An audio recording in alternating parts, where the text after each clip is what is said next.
Good evening and welcome to This Week in Review. Tonight's stories include LOBI Easter Party, Fire at Maiden Tea Hill, Visit to the Ground Search and Rescue Building.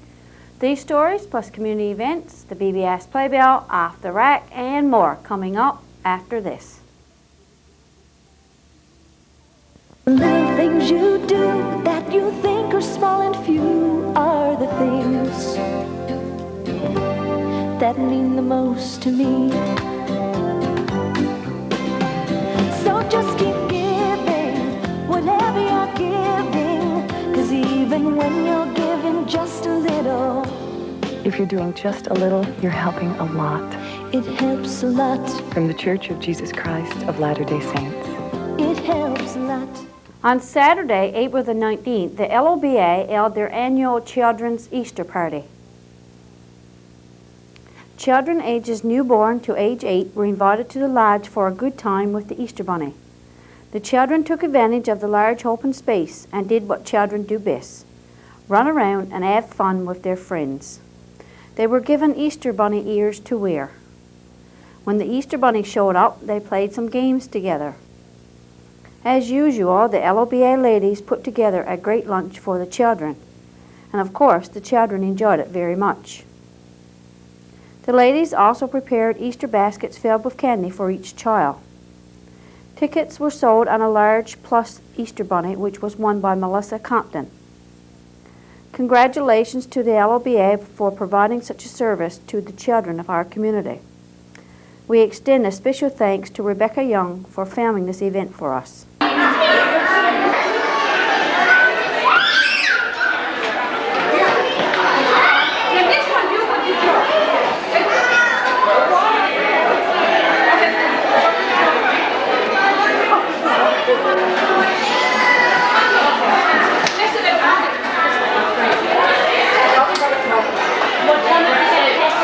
On Monday of this week, the RCMP and the Burgeo Volunteer Fire Department were called to a fire on Maiden Tea Hill.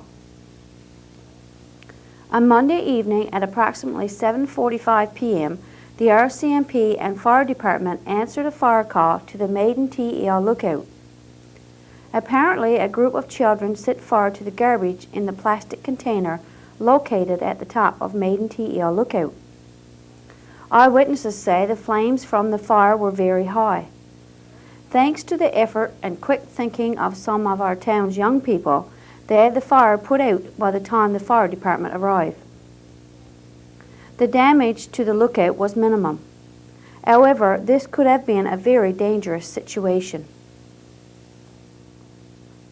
The RCMP are asking anyone with information regarding this fire to please call their office in Burgeo or Crime Stoppers at 1-800-363-8477. Remember, all calls will be kept confidential. Stay tuned for more of This Week in Review coming up after this.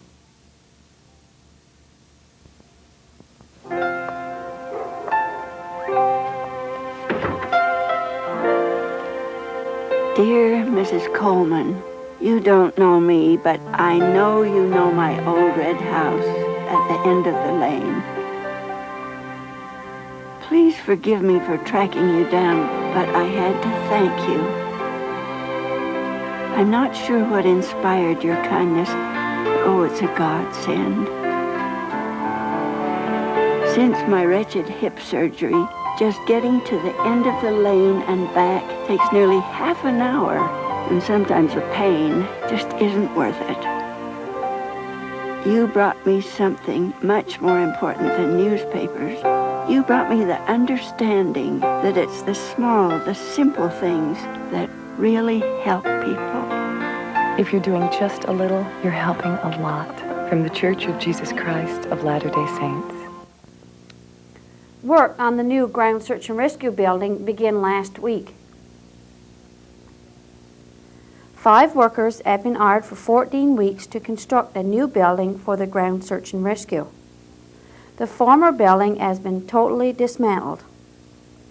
Some of the rock beyond the building will be removed to make way for the new structure. No blasting will be necessary since the rock is loose enough to be removed by heavy equipment. This project came about because the former building wasn't large enough to house all the equipment of the rescue team. Much of their equipment was stored in other areas around town. The new building will be 2-story. The bottom part will be the garage to store skidoos, boats, trailers, generators, and other equipment. The top floor will be 33 feet wide and 40 feet long.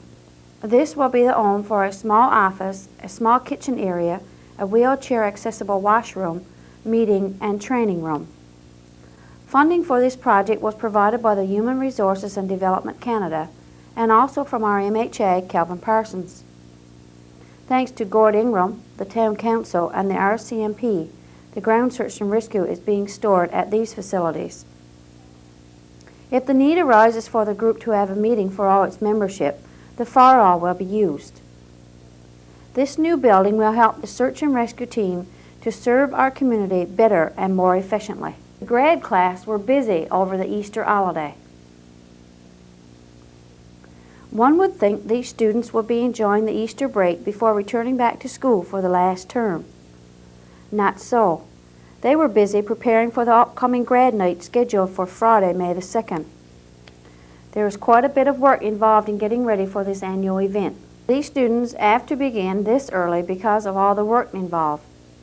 Once this scene is put together, it will be stored until Thursday before grad day. Then it will be brought into the gym along with the rest of the decorations. To have the gym look like you've stepped into another world takes a lot of work. However, every year for the past number of years, students don't seem to mind to work to make their grad one that will be remembered for a lifetime. We look forward to seeing these students dressed in their finest as they celebrate Grad 2003. National Volunteer Week is from April the 27th to May the 3rd. The theme for this year's Volunteer Week is Volunteers Make Communities. Volunteers work in churches, schools, hospitals, at hockey rinks and soccer fields. They teach music, promote the arts, foster leadership skills, and coach sports. No matter where they give their time, every day in so many ways, volunteers make communities better. Newfoundland and Labrador has approximately 138,000 volunteers, donating more time to volunteering than anyone else in the country. In 2000, Statistics Canada reported that the people give an average of 206 hours to volunteer work. Newfoundland and Labrador has over 4,000 volunteer organizations. Without volunteer services in Burgeo, many programs would not be able to function. Several years ago, the theme for the Volunteer Week was Volunteers are the Art of the Community. A volunteer is a very special individual who gives a part of themselves when they volunteer their time. We send a special thank you to everyone in our community who is a volunteer. Thank you for your time and commitment. Many of us would not know how we would get along without you. We hope you have a wonderful week. Why do you volunteer? Just knowing that I'm able to come in and they're happy to see me, and just as happy to see me as I am to see them. It does my heart good to bring happiness to somebody else's life, and that makes my day when I see a smile. Well, it's a great deal of personal satisfaction knowing that you are helping somebody. Make a difference in your community.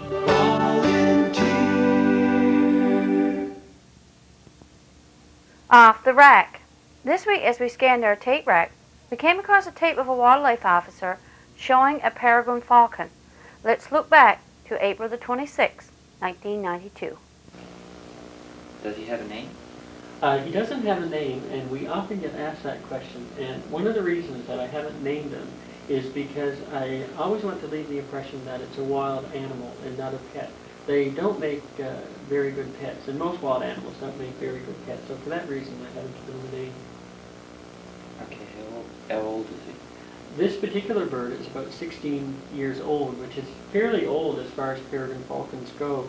In the wild, they would probably live to be somewhere between, say, 6 and 10 years old, and rarely they might live to be about 12 or so.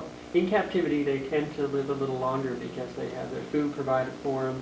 They can easily, well, they don't have to avoid predators because there are no predators around. So they can live to be close to 20 years old in captivity.